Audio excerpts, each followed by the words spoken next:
pensando un poco en lo que cada domingo intentamos a cumplir con la predicación de la palabra de Dios. Y una de las cosas que estamos intentando hacer, predicando a Cristo, de la misma manera que fue mostrado a nosotros en la palabra de Dios, es conmover el alma y motivar hacia acción. A veces es hacia la acción del arrepentimiento y la obediencia por fe. O a veces es contemplar la asombrosa gracia de Dios para animar a nuestra adoración a Cristo. Pero lo que sea el propósito del Espíritu de Dios en cada predicación, en cada persona, la manera es por la enseñanza bíblica para que penetrara nuestras mentes y cambiar nuestra forma de pensar. Y entonces conmover nuestro alma, motivar nuestro espíritu, de afectar nuestras emociones hacia la obediencia, hacia contemplar a Jesús. No es en ninguna manera una manera de tratar de manipular las emociones. En algunos lugares pues tienen sus historias muy sentimentales y tratan de manipular las emociones porque la gente siente algo. Pero esto no va a transformar la vida. La transformación de la vida empieza cuando la palabra de Dios, usada por el Espíritu de Dios, entra en la mente y empieza a cambiar nuestra forma de pensar.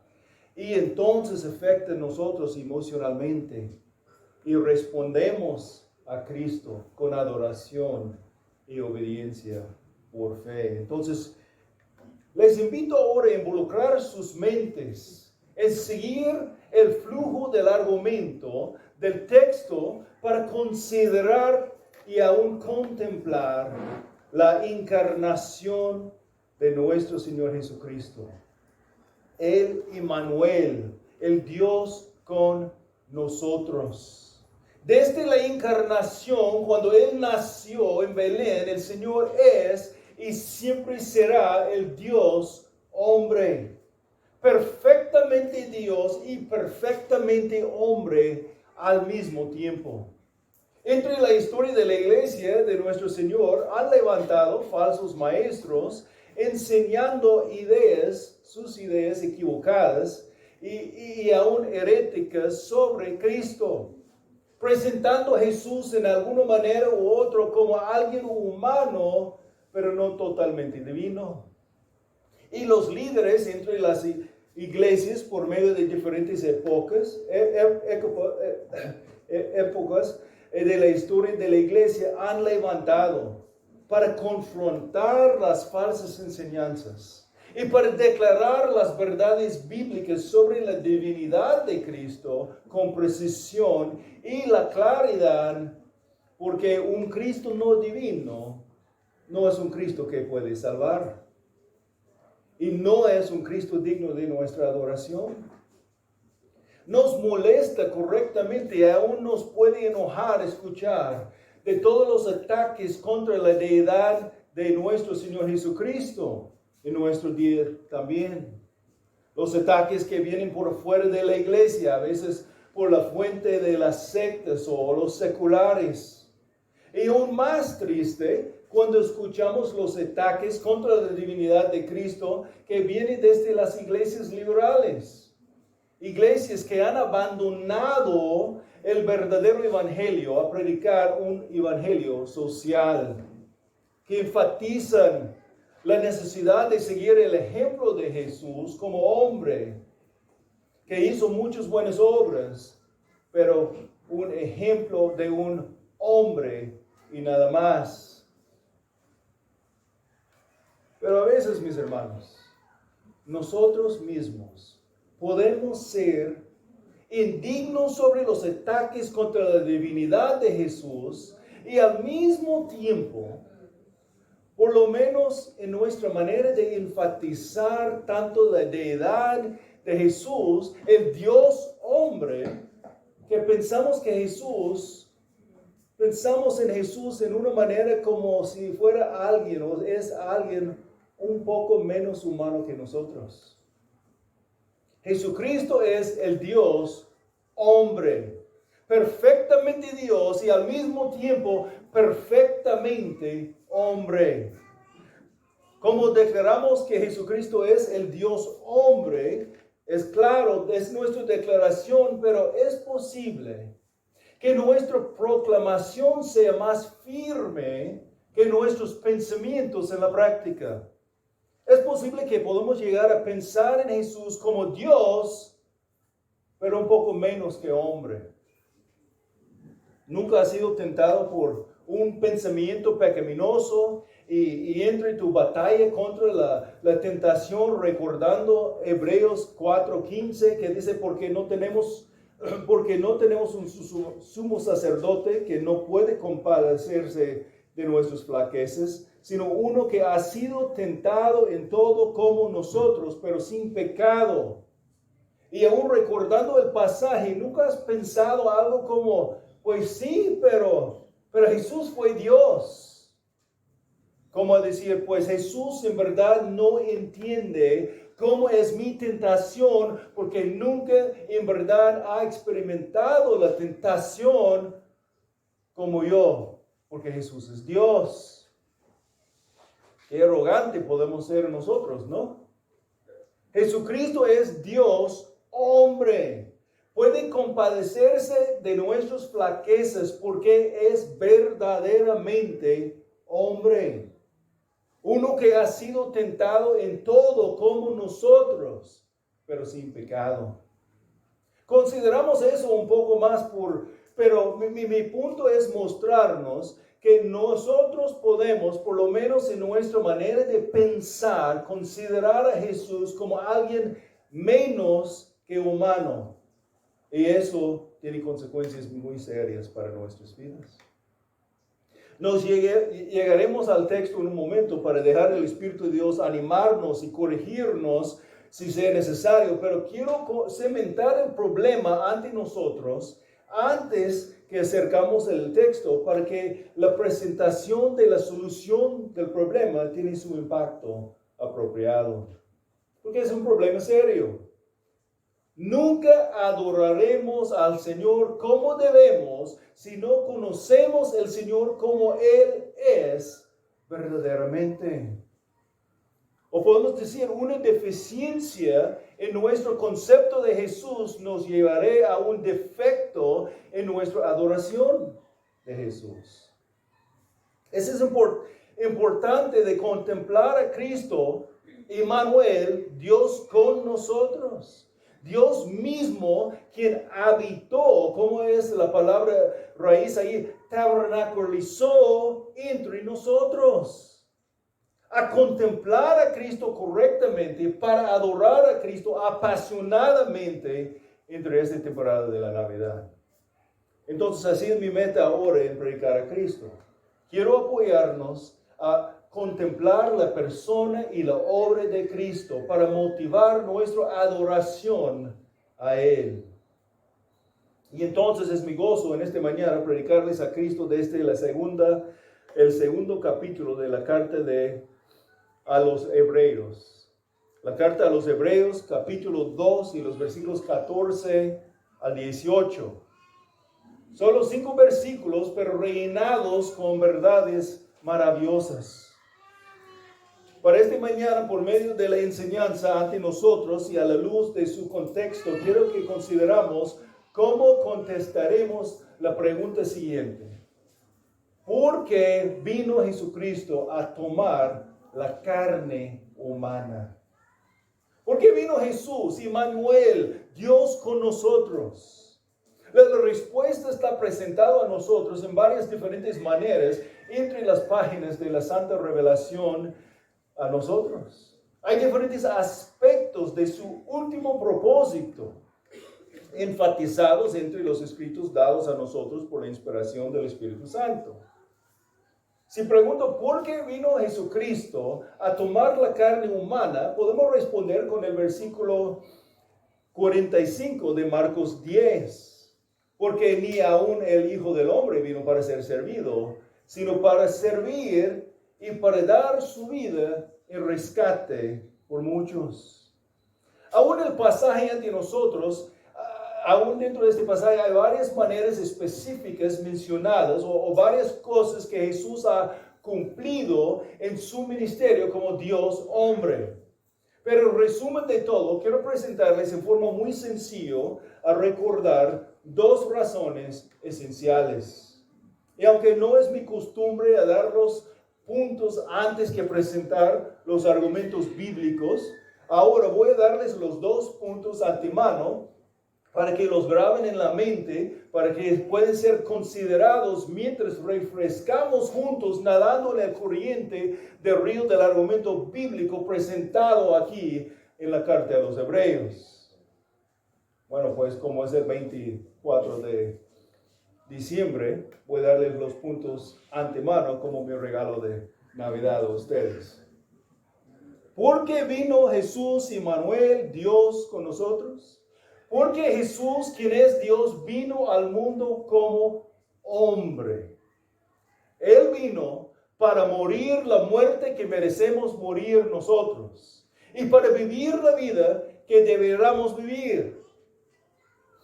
Él vino para morir la muerte que merecemos nosotros y para vivir la vida que deberíamos vivir. Él vino para morir nuestra muerte y vivir nuestra vida. La muerte que merecemos nosotros y la vida que deberíamos vivir. Debemos entender correctamente la humanidad de Cristo para que podamos apropiadamente adorar a Él, quien solo es capaz para apoyarnos a nosotros. Obviamente negando la deidad de Jesús, o sea, su divinidad, es una blasfemia. Pero no debemos olvidar las palabras del apóstol Juan en su segunda carta, segundo de Juan 7, pues muchos engañadores han salido al mundo que no confiesen que Jesucristo ha venido en la carne. Ese es el engañador y el anticristo. Debemos contemplar a Cristo correctamente para adorar a Cristo apasionadamente entre esta temporada de la Navidad. A contemplar la persona y la obra de Cristo para motivar nuestra adoración de Cristo. Ahora, con eso grabado en sus mentes, vamos a escuchar lo que dice la carta a los Hebreos. El tiempo es alrededor del año 68 después que Cristo. Roma está quemando y todos están culpando a los cristianos judíos. Hay persecuciones fuertes en todas partes. Los gentiles odiaron a ellos, sus familias judías los rechazaron por convertir a Cristo. Y algunos de los cristianos hebreos, y por lo menos los que asistieron a las iglesias, empezaron a buscar una manera de escapar la persecución. Algunos empezaron a pelear con las tentaciones a regresar al judaísmo, o sea, las creencias judías basadas en las enseñanzas y las tradiciones rabánicas. Algunos empezaron a razonar que a lo mejor el judaísmo no fue tan diferente. Pues por lo menos usan la misma Biblia, dicen que adoran el mismo Dios, por lo menos en nombre, y con el fin de ser más aceptados y no rechazados, la tentación por algunos de los que estaban involucrados en la iglesia de nuestro Señor Jesucristo fue fuerte. Si fuera posible decir que Jesús era solamente un ser angélico supremo en lugar de Dios mismo, pues a lo mejor cabe entre las ideas monoteísmo de judaísmo. Pues de esta manera a lo mejor pueden regresar a la sinagoga y adorar a Dios ahí con su familia sin problemas y conflictos. Algunos de ustedes han experimentado problemas y conflictos con familiares cuando convirtieron a Cristo y dejaron la religión de su familia.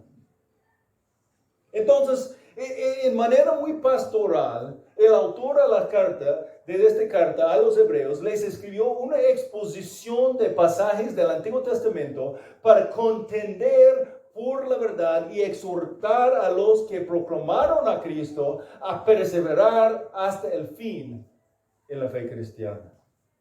La respuesta a la contemplación de los hebreos a la apostasía fue la consideración de la persona y la obra de Cristo. A contemplar la persona y la obra de Cristo sirve para motivar nuestra adoración de Cristo y para protegernos de la tentación a negar a Cristo. La verdad es que cualquier sea nuestra tentación hacia el pecado, la solución mayor, en su mayor parte, es contemplar a Cristo. Lo más que conocemos a Cristo, lo más que adoramos a Cristo. Y lo más que adoramos a Cristo, lo menos vamos a ser tentados a cometer la idolatría. Porque menos vamos a estar tentados por las cosas que ni pueden comparar a la gloria de nuestro Señor. Entonces dice el autor de la carta que debemos contemplar a Cristo correctamente para adorar a Cristo apasionadamente. Ese es su énfasis aquí, a contemplar la persona y la obra de Cristo para motivarnos en nuestra adoración de Cristo. Entonces el autor de esta carta exalta a Cristo en toda manera posible. En forma sistemática, él compara a Jesús con todo lo que el antiguo pacto ofrece para mostrar que Jesús es mejor que todo. Mejor que los ángeles, mejor que Moisés, mejor que Aarón, mejor que los sacerdotes. Jesús ofreció un mejor sacrificio. En toda manera, el Cristo que adoramos esa Navidad es mejor que todo. Y entre sus exaltaciones de Cristo, también con el corazón pastoral, el autor escribió ciertas exhortaciones fuertes a los que recibieron su carta. Ahora, como Dios nos ha revelado a sí mismo, a nosotros, en el tan maravilloso Cristo, rechazando a Él, va a traer un juicio más severo que podamos imaginar.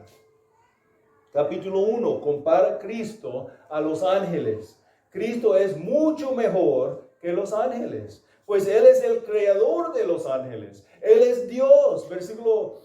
Capítulo 1, versículo 3. Él es el resplandor de su gloria y la expresión, o sea, la representación exacta de su naturaleza. Y sostiene todas las cosas por la palabra de su poder. El Padre dice al Hijo en versículo 8, tu trono, oh Dios, es por los siglos de los siglos. Jesús es mucho mejor que los ángeles. Jesús, siendo Dios, creó los ángeles y al mundo, y entonces los ángeles sirven a Dios en el mundo. Todavía estamos acercando a nuestro texto principal, pero eso tiene que ver con el texto donde vamos. Nuestro texto en capítulo 2 nos dice que Cristo es mucho mejor que los ángeles. No solamente porque es Dios, sino que Cristo es mejor que los ángeles porque es hombre también. Y así otra vez regresamos a la encarnación de Cristo en nuestra celebración de la Navidad. Hebreos 2:14 adelante, tenemos dos razones para celebrar la Navidad. Dos razones para que Dios vino a ser hombre. Él vino para morir la muerte que merecemos nosotros y vivir la vida que deberíamos vivir. Para morir la muerte que merecemos morir nosotros como pecadores. Y para vivir la vida en perfecta justicia que deberíamos vivir. Hebreos 2, 14 y 15 nos dice, así que, por cuanto los hijos participan de carne y sangre, también Jesús participó de lo mismo, para anular mediante la muerte el poder de aquel que tenía el poder de la muerte, es decir, el diablo, y librar a los que por el temor de a la muerte estaban sujetos a esclavitud durante toda la vida. Para correctamente adorar a Cristo debemos entender primeramente que Él se hizo hombre para morir nuestra muerte. Él vino para morir la muerte que merecemos morir. Así que por cuanto los hijos participan de carne y sangre, también Jesús participó de lo mismo. Porque fue necesario que Jesús se hizo carne, humano, para morir nuestra muerte. Pues hay dos razones. La primera es muy obvio. Dios tomó la carne humana para ser capaz de morir. Simplemente Dios como espíritu no puede morir. Entonces Dios tomó la carne humana para ser capaz de morir. Pero la segunda razón es lo más importante para nuestra consideración ahora. ¿Por qué fue necesario que Jesús se hizo carne humana para morir nuestra muerte? Porque para ser nuestro sustituto, Él tenía que ser algo igual. Para ser nuestro sustituto, Él tenía que ser algo igual. Así que por cuanto los hijos participan de carne y sangre, también Jesús participó de lo mismo. Los hijos, nosotros, tenemos carne y sangre. Entonces Cristo, para ser el sacrificio sustituto para nosotros, también tenía que tener carne y sangre. Obviamente Dios como un ser espíritu no puede morir sin tener un cuerpo. Pero aún más profundo que eso es, si Cristo, el Cordero de Dios, va a morir nuestra muerte en nuestro lugar para pagar la pena de nuestro pecado, Cristo tiene que ser como nosotros para ser un sacrificio igual. Hebreos 10:4 nos dice que porque es imposible que la sangre de toros y machos cabríos quita los pecados. La sangre de toros y machos cabríos nunca podrían quitar los pecados, sino solamente cubrir los pecados por algún tiempo. ¿Por qué? Porque no somos toros y cabríos. Aunque Salomón ofreció miles de toros en el altar a la sangre de toros y cabríos, nunca podría quitar el pecado. ¿Por qué? Porque no somos animales, no somos toros y cabríos. Otra vez en Hebreos 10, empezando versículo 1. Pues ya que la ley solo tiene la sombra de los bienes futuros y no la forma, o sea, la imagen misma de las cosas, nunca puede por los mismos sacrificios que ellos ofrecieron continuamente, año tras año, hacer perfectos a los que se acerquen. De otra manera, no habrían cesado de ofrecer, ya que los adoradores, una vez purificados, no tendrían ya más conciencia de pecado. Pero en esos sacrificios hay un recordatorio de pecados año tras año, porque es imposible que la sangre de toros y machos cabríos quite los pecados. Versículo 5, por lo cual, al entrar Cristo en el mundo, dice, sacrificio y ofrenda no has querido, pero un cuerpo has preparado para mí. Un cuerpo humano fue necesario para morir nuestra muerte. Tenía que ser un sacrificio igual. La ley demandó muerte. La pena del pecado es la muerte. Fue necesario que alguien muere. Tú, yo o un sustituto para pagar la pena de nuestros pecados. Para correctamente adorar a Cristo, debemos entonces entender primeramente que Él se hizo hombre para morir nuestra muerte. Él vino a morir la muerte que merecemos morir. ¿Por qué? Dios tomó carne humana para ser capaz de morir y aún más, Dios tomó carne humana para ser un sustituto igual. Eso da la respuesta a por qué Cristo vino a morir nuestra muerte. Pero ahora quiero preguntar, ¿cuál fue la razón, pues? ¿Para qué? ¿Para qué propósito? Pues nuestro texto nos da por lo menos dos propósitos. Dos cosas que Cristo cumplió en morir nuestra muerte. Escuchamos otra vez el texto. Así que, por cuanto los hijos participan de carne y sangre, también Jesús participó de lo mismo, para anular mediante la muerte el poder de aquel que tenía el poder de la muerte, es decir, el diablo, y librar a los que por el temor a la muerte estaban sujetos a la esclavitud durante toda la vida. Jesús se hizo hombre para morir nuestra muerte. Él vino para morir la muerte que merecemos morir. ¿Para qué? Para destruir el enemigo y para desencadenar a los esclavos. Para anular, o como dice Lorena Valera, para destruir mediante la muerte el poder de aquel que tenía el poder de la muerte, es decir, el diablo. Para destruir el enemigo. El diablo, nuestro enemigo, es aquel que tenía el poder de la muerte, dice nuestro texto. Ahora, debemos tener cuidado a no permitir el texto decir algo que no es la intención del autor aquí. Solamente el Dios soberano tiene el poder sobre quién muere y cuándo alguien va a morir. El diablo no tiene tal poder. Entonces, ¿en qué sentido tenía el poder sobre la muerte al diablo? El poder que Satanás tiene en la muerte es el pecado. Alguien decía que el autor del pecado es el autor de sus consecuencias. El poder que tiene la muerte es un poder usado por el diablo. Versículo 15 dice que estamos en esclavitud al diablo porque atemorizamos la muerte. Su poder sobre nosotros es el conocimiento que después que la muerte viene el juicio. ¿Y por qué viene el juicio? Por el pecado. Todos nosotros somos pecadores. Y después que la muerte hay un juicio.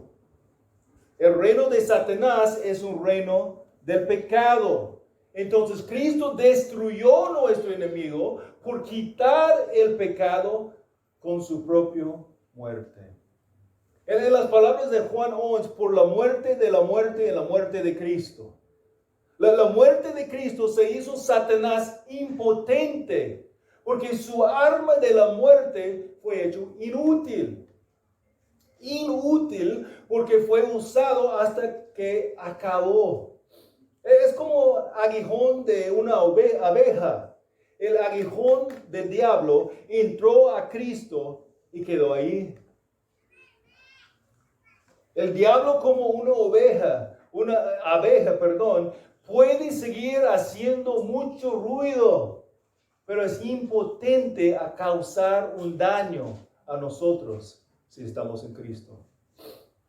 Entonces la arma de Satanás, el pecado, el temor de la muerte, no sirve porque la ira de Dios contra el pecado para los quienes Cristo murió ha sido derramado completamente sobre Cristo.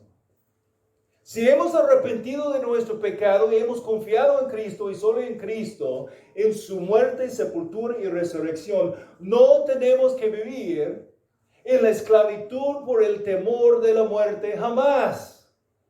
Cristo vino a morir nuestra muerte.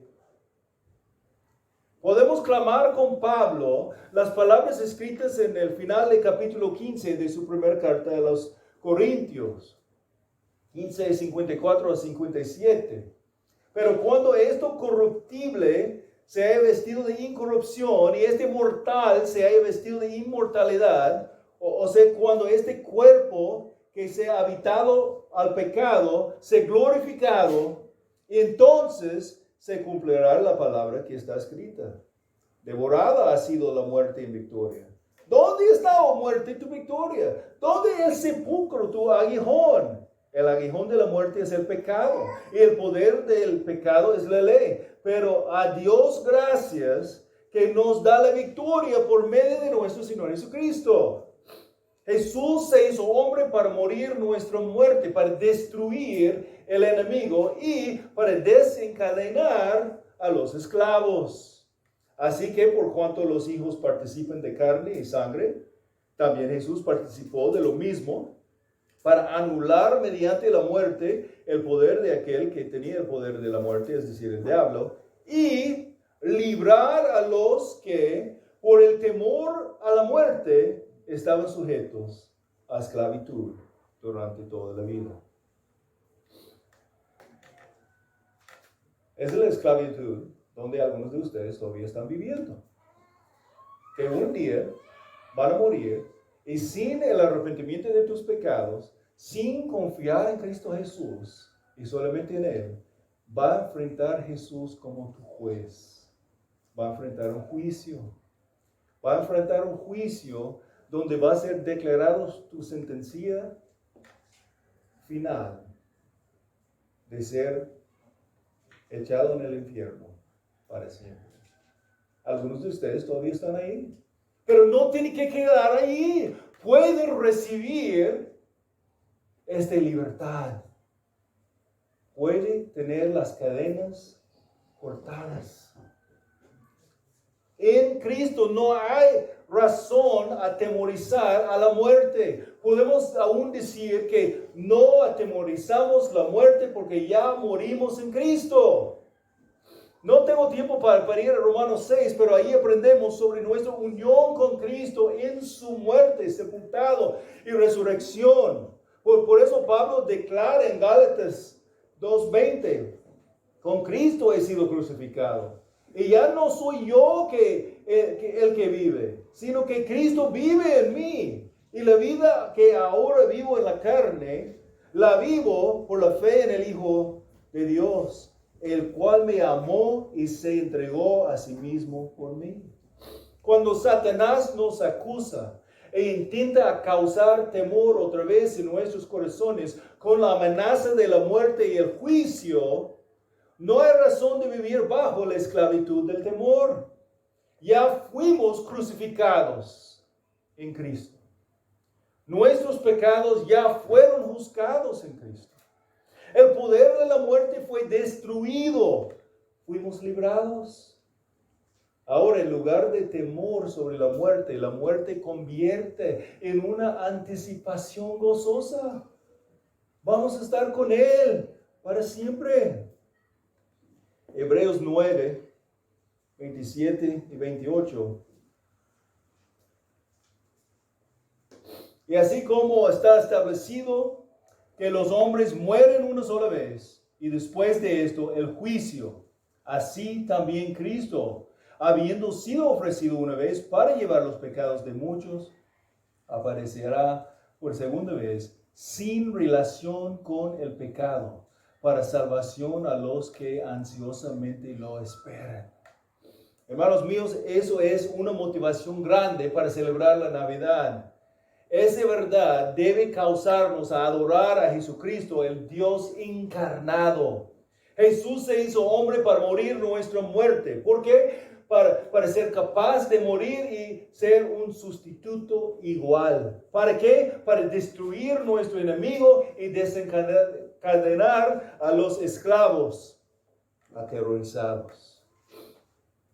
Bueno, antes de avanzar al segundo punto, tengo que comentar rápidamente sobre algo que está mencionado aquí en versículo 16.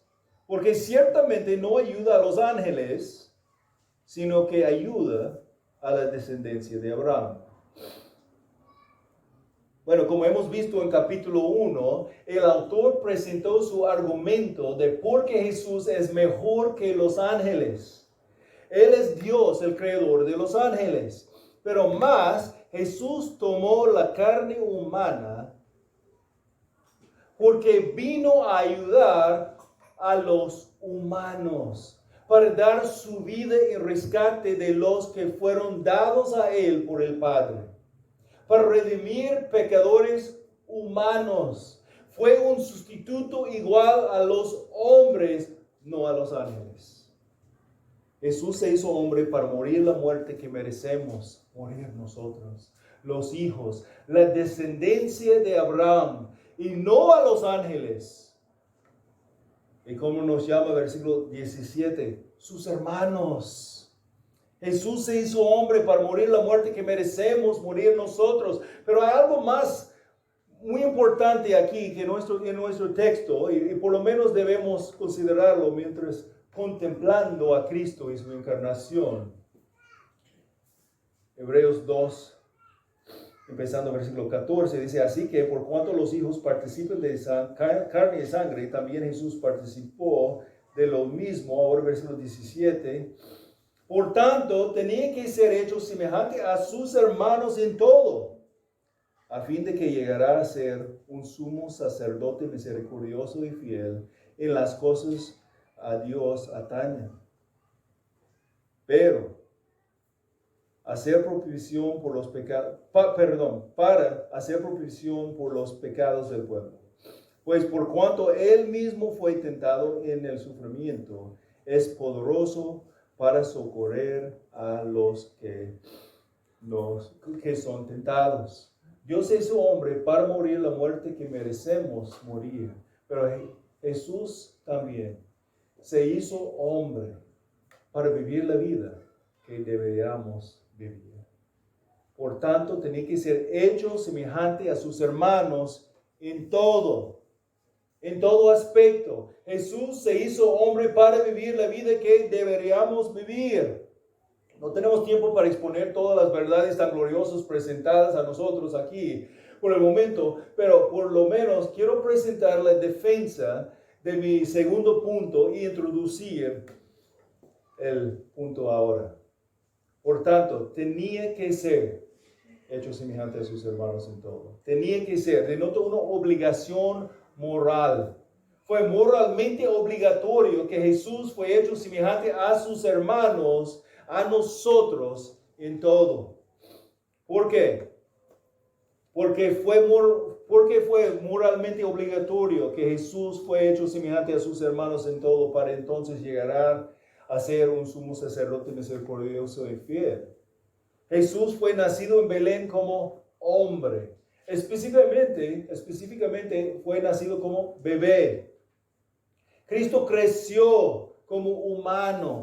Cristo dice en el texto del versículo 18, fue tentado como hombre, pues por cuanto él mismo fue tentado en el sufrimiento, es poderoso para socorrer a los que son tentados.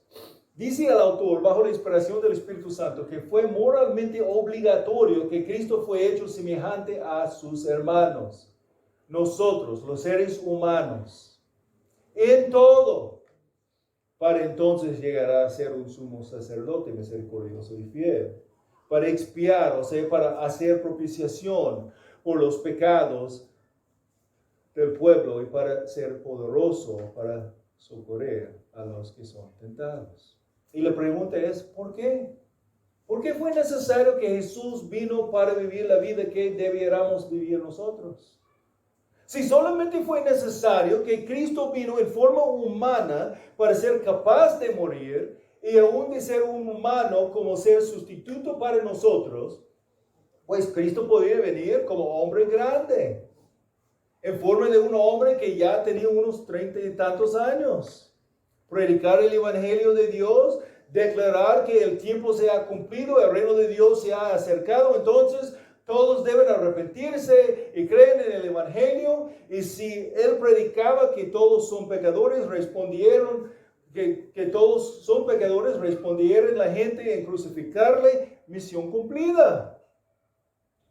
Por lo menos de esta manera podría escapar los 33 años viviendo en la carne humana. Pero nuestro texto nos indica que eso no fue suficiente.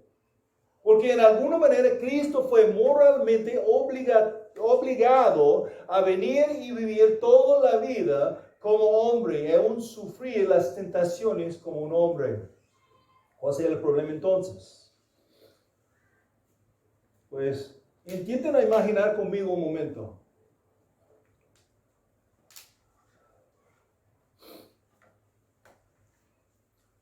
A lo mejor puede servir para esta ilustración apoyarnos a entender por qué fue necesario que Jesús vino para vivir la vida que debiéramos vivir nosotros.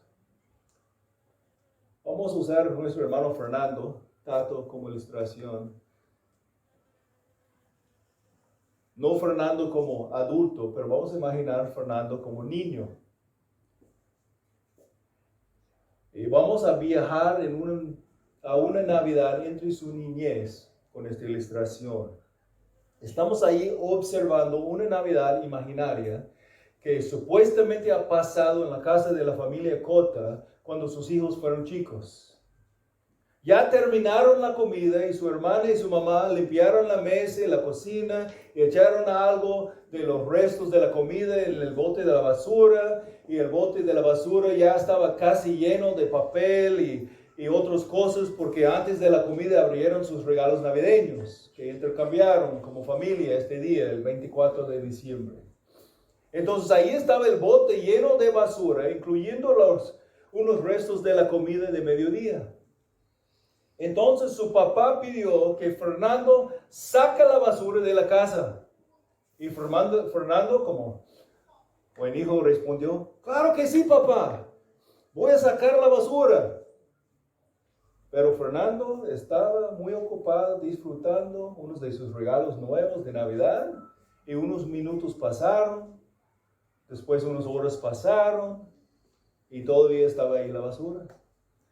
Fernando aún dejó la basura ahí toda la tarde, aún toda la noche, y en la mañana ahí estaba la basura, pero ahora peor, porque el gato entró a la casa y sacó toda la basura del bote buscando la comida. Bueno, yo creo que tenemos la idea, ¿no?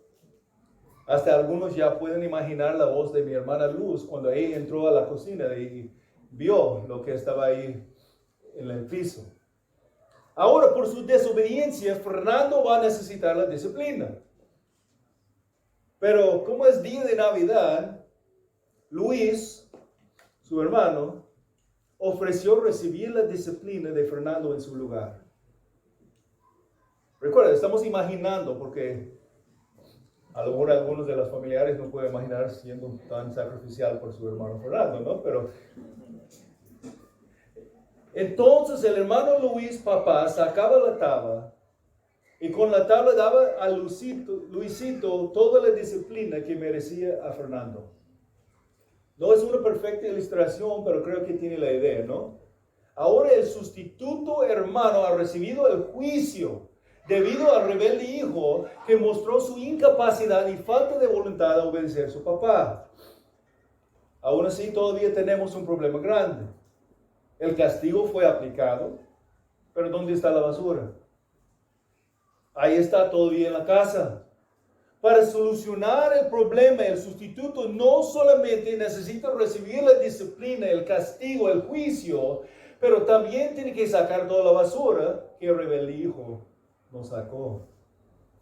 El sustituto no solamente tiene que recibir el castigo, sino tiene que obedecer y cumplir la ley para ser un sustituto perfecto. No es perfecta la ilustración, pero ojalá puedan entender el punto y la relación que tiene con nuestro texto.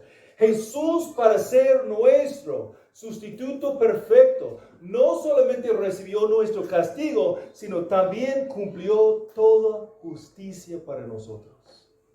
Obedeció perfectamente la voluntad de su Padre. Tenía que ser hecho semejante a sus hermanos en todo, pero sin pecado. Para que nosotros como pecadores no solamente podemos ser declarados justos, como sin pecado, sino para que podamos recibir la justicia perfecta de Jesucristo imputada a nuestras vidas también. Jesús se hizo hombre para vivir la vida en perfecta justicia que deberíamos vivir, pero no podríamos vivir. Y fue necesario que Él viviera la vida como hombre, verdaderamente hombre, que Él sufrió hambre como hombre, que Él sufrió tentaciones como hombre, que Él experimentó todo como hombre, pero obviamente sin pecado. Hebreos 4:15 dice: porque no tenemos un sumo sacerdote que no puede compadecerse de nuestras flaquezas, sino uno que ha sido tentado en todo como nosotros, pero sin pecado. Jesús se hizo hombre para morir la muerte que merecemos morir y para vivir la vida que deberíamos vivir. Regresando a nuestro texto, por tanto, tenía que ser hecho semejante a sus hermanos en todo, a fin de que llegara a ser un sumo sacerdote misericordioso y fiel en las cosas a Dios atañen, para hacer propiciación por los pecados del pueblo. Pues por cuanto Él mismo fue tentado en el sufrimiento, es poderoso para socorrer a los que son tentados. Para ser sacerdote, apelando al Padre para nosotros. Él tenía que entender a nosotros y nuestras situaciones como hombre, de toda la experiencia, de la niñez hasta ser adultos. Él vivió como hombre para vivir nuestra vida. Su misericordia y su compasión hacia nosotros viene del corazón de uno que entiende perfectamente, por experiencia, todo lo que enfrentamos nosotros. Eso muestra algo muy práctico para nosotros. Podemos llevar nuestras peticiones a Jesús sabiendo que Él entiende, no solamente porque Él es el ser perfectamente sabio, sino que también por una comprensión experimental. Piensa conmigo un momento, a nuestro alrededor, aquí en el pueblo, en otros lugares, hay muchos que oran a su Dios, la Virgen de Guadalupe. O sea, la imagen de María, la Madre de Jesús. Y la práctica nos ofenda porque es una blasfemia a nuestro Señor. Pero si pregunta a algunos, ¿por qué oran a María en lugar de a Jesús? Responderían que de su perspectiva equivocada, que ella les entiende mejor porque ella era alguien más como nosotros. Su manera de contestar la pregunta revela una deficiencia en su concepto de Jesús como hombre, el Dios hombre, hombre como sus hermanos. Jesús, nuestro texto dice expiar, puede expiar nuestros pecados, o como dice la Reina Valera, o como otras traducciones, hacer propiciación por nuestros pecados. Es decir, satisfacer la justa ira de Dios por causa de nuestros pecados. En su ministerio como sumo sacerdote, pues por cuanto Él mismo fue tentado en el sufrimiento, es poderoso para socorrer a los que son tentados. Nunca debemos pensar que Jesús es Dios hombre, realmente no podría experimentar las tentaciones como nosotros. Algunos tienen esta manera, pues a lo mejor Él fue tentado, pero como el Dios hombre no fue la misma tentación. No puede experimentar la misma tentación de nosotros. Él es Dios hombre. Es verdad que siendo verdaderamente Dios santo, Él nunca podría pecar, pero en su humanidad Jesús experimentó las tentaciones y resistió las tentaciones a pecar en el poder del Espíritu de Dios, como debemos nosotros hacer. Su tentación fue tan real que nuestra tentación. Cuando Cristo tomó la carne humana, Él voluntariamente dejó el uso de muchos de sus prerrogativas divinas y entonces dependió del poder del Padre y el Espíritu de Dios entre su tiempo viviendo en la tierra. No cesó de ser Dios, no cesó de tener los atributos de Dios, pero voluntariamente no usó ciertos poderes para ser hecho semejante a nosotros. Por ejemplo, siendo Dios, Jesús poseía toda sabiduría. Pero Lucas 2:52 dice, y Jesús crecía en sabiduría y en estatura y en gracia para con Dios y los hombres. Siendo Dios, Jesús tenía el poder de levantar a los muertos, pero la Biblia siempre habla de cómo el Padre resucitó al Hijo de la muerte. Creo que en esta manera enfatiza el no uso voluntario de algunos de sus atributos divinos. Cuando Jesús fue niño y levantó con hambre, no hizo un desayuno milagrosamente para satisfacer su hambre o para beneficiar a sí mismo. No fue así. Él experimentó todo lo que experimentamos nosotros sin responder pecaminosamente, para cumplir toda justicia en nuestro lugar. Jesús, dice la palabra, por lo menos no hizo su primer milagro público por 30 años, cuando ahí en la boda de Caná, Él convirtió el agua en vino. ¿Qué pasó en el desierto cuando Jesús sufrió hambre? ahí en el desierto después que estar en ayunos 40 días. Entonces, Mateo 4, 1 al 3, entonces Jesús fue llevado en el Espíritu al desierto para ser tentado o probado por el diablo. Después de haber ayunado 40 días y 40 noches, entonces tuvo hambre. Y acercándose el tentador le dijo, si eres hijo de Dios, ordena que estas piedras se conviertan en pan. 40 días sin comer, claro, tenía un montón de hambre. Fue una tentación real. Y fue una tentación aún más fuerte que las tentaciones que experimentamos nosotros. Nosotros no vamos a ser tentados a convertir piedra en pan, porque no podemos. Cristo podría, pero no usó sus poderes divinos para satisfacer su propio hambre. Resistió la tentación con el poder del Espíritu usando la palabra de Dios. Pero si fue verdaderamente tentado. No tenemos que someter a la tentación a pecar para entender todo lo que contiene la tentación.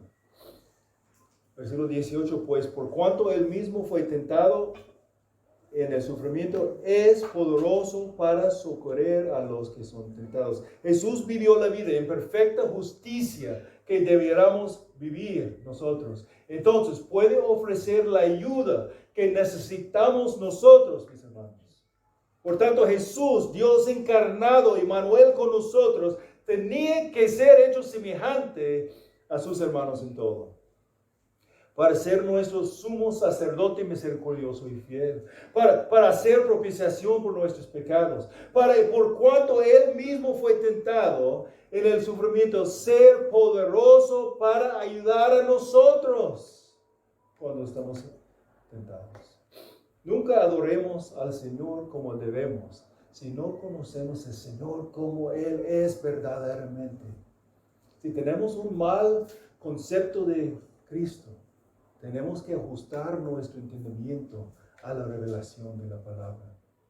Cualquier deficiencia en nuestro concepto de Jesús nos llevará a un defecto en nuestra adoración de Jesús.